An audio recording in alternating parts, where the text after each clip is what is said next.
Ambassador, everybody's eyes are on the Ukraine crisis, and I think everybody wants de-escalation. So why is Russia still feeding more troops into the area, more warships into the Black Sea?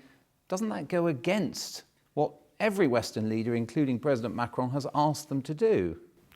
No, as for more troops, we have drills in Belarus, which started today and which will be finished in 10 days. That has been announced.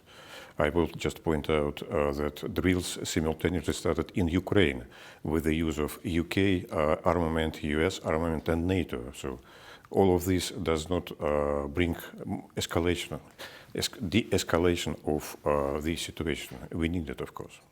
But why not just have the troops you've already got there take part in those exercises? Why are you sending more and more soldiers and warships? It just seems to be almost ignoring what every Western leader has asked Russia to do at this delicate moment.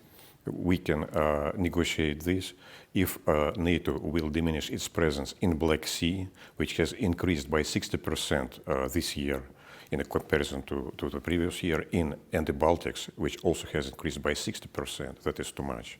We should negotiate it, but mutually respectful basis. Now, you've mentioned the exercises in Belarus. President Macron felt on Monday that he got a promise from President Putin that they would go. A lot of them came from the far east of Russia, that they would all go back at the end of that exercise. Is that a promise? Do you think we can rely on that to happen? Normally, after the exercises, troops that has been brought to some place, they're getting back.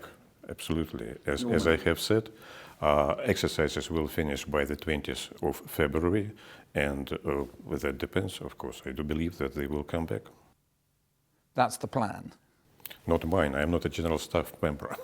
No, but what I'd like to get a sense of is whether President Macron's ideas of what was agreed are correct. Because the day after he left Moscow, Dmitry Peskov, the president's spokesman, came out and said, no, we didn't give assurances about de-escalation, for example. You will have tomorrow your Minister of Defense in Moscow. And as far as I know, he will bring, together with him, will arrive Chief of General Staff, who will have separate talks on that issue. This is up to them to talk about that, and they will see the picture. Specialist to specialist. That's important, though. So you feel that the subject of those talks will include de-escalation and what to expect in the coming days? Being here in London, I can imagine that will be the case. No, but I'm sure you were involved in some sense in the preparation of the visit. So you feel... From the organizational side, of course. So you feel that we will see some concrete details of de-escalation, or rather the British let's wait for tomorrow. Military and defense chiefs in Moscow will get some of that. Yeah. Okay, well that's important. If you now can see an end to this crisis, would it be fair to say you can see the tension now is going to diminish? You know, a final de-escalation will be done after full implementation of Minsk Agreement, that we need badly, of course. But Ukraine do not want to carry out this, or to implement Minsk Agreements. It has been said recently, just in recent 2 days, by the head of administration, by the president himself. He is not eager to implement Minsk Agreements. That's a problem, the biggest problem now. And it's fair to say that President Macron agrees with your interpretation. He said in Moscow on Monday night, full implementation of the Minsk Agreements is now an agreed point. So to that extent, do you expect countries like France, maybe Germany, to put pressure on Ukraine to implement the Minsk Agreements? We would like very much that France, Germany, US, United States, and of course United Kingdom, instead of putting ultimatums, will press Ukrainian government to implement fully Minsk Agreements, especially its political part. Okay, so that's quite important. If you see signs of movement there, that's the end of the crisis, is it? Because of course there are other elements to the demands that were made in December by the Russian foreign minister, aren't there, to do with new security arrangements in Europe as a whole? Yeah, right. Yes, I will say that it's important. Of course, it is a good element of the security architecture in Europe. Implementation of Minsk is badly needed. But instead of that, what we see now, there are three major political elements of it. One, incorporation into the constitution of autonomous status of Donbass. Second is amnesty. And third is elections in accordance with the OSCE standards. So these three elements are crucial for implementation and for guarantee that it will work. And if Ukraine says no? Now Ukraine is saying that instead of elections, military administration, instead of amnesty, it should be lustration, and that's important, and nothing will be incorporated into the constitution. So of course it is very contrary to what is needed. And without this, it will be a constant threat from Ukrainian forces to incurse into Donbass and to do it by force. And well, the West, their country, and the West will say, oh yes, the West will applaud to that, but it will be a bloody bust.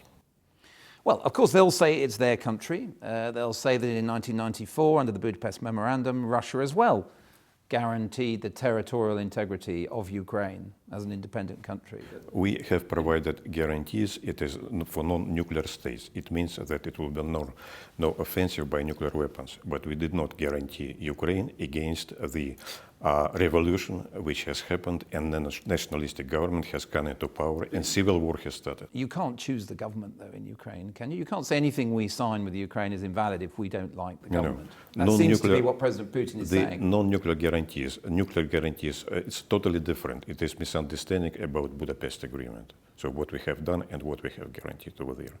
But it's in everything, isn't it? It's in all the OSCE or Helsinki type agreements. Territorial integrity is there as a main plank of security. If you would like to talk about Helsinki agreements, it will take us about an hour, so please. I know we shouldn't get down into too much detail, but I'm just wondering what the problem is for Russia in simply recognizing Ukrainian sovereignty in the east of the country. We did recognize full sovereignty, and this is not a problem at all. Okay, so but the key point from your point of view is to solve the ongoing conflict in the east of the country.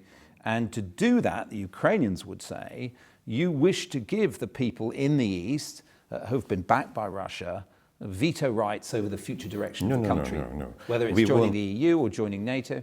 We want implementation of single principles, which has been recognized everywhere, that equal rights of minorities, equal status of the Russian population over there, equal status of Russian language over there, and that is all. It is like Belgium, which lives with two languages, like Italy, say, which lives with several languages, like Switzerland, living with three languages, equal status for minorities and for languages. That's all.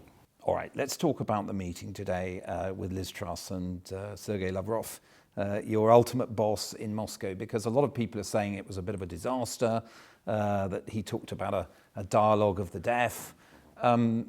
Did you expect it to go so badly?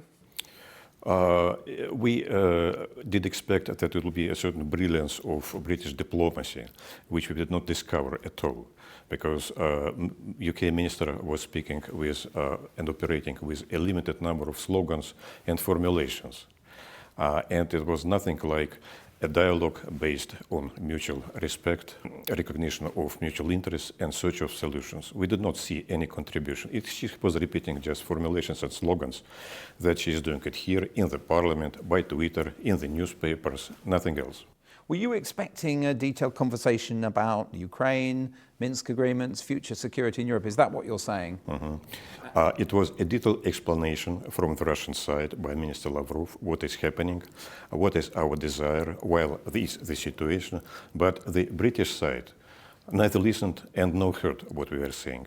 If you could go back in time, would you recommend the visit not to happen? Do you think, in a sense, it's been counterproductive? I cannot be so non-diplomatic as to recommend. We stand always for the dialogue and for the conversation, because it's the only way of diplomacy. But ultimatums, strong words, threats, it's a path to nowhere, absolutely. It's an impasse. So, but more and more, unfortunately, in this country, in the US, they are using this type of diplomacy. But you might say, after the impasse, after the Salisbury poisonings, that this is a new start. both the visit today by Liz Truss and Ben Wallace tomorrow, the Defence Secretary, that this does constitute a new moment for Russia I and the UK? heard in a statement by Boris Johnson in the parliament that he is sending two ministers to Moscow in order to improve relations or something like that. So far, I cannot say that it happened, but we are always prepared for a dialogue. We are always prepared for improvement of relations if it will be a way with bilateral way, of course, with mutual desire. Ambassador, thank you very much. Thank you very much. Too.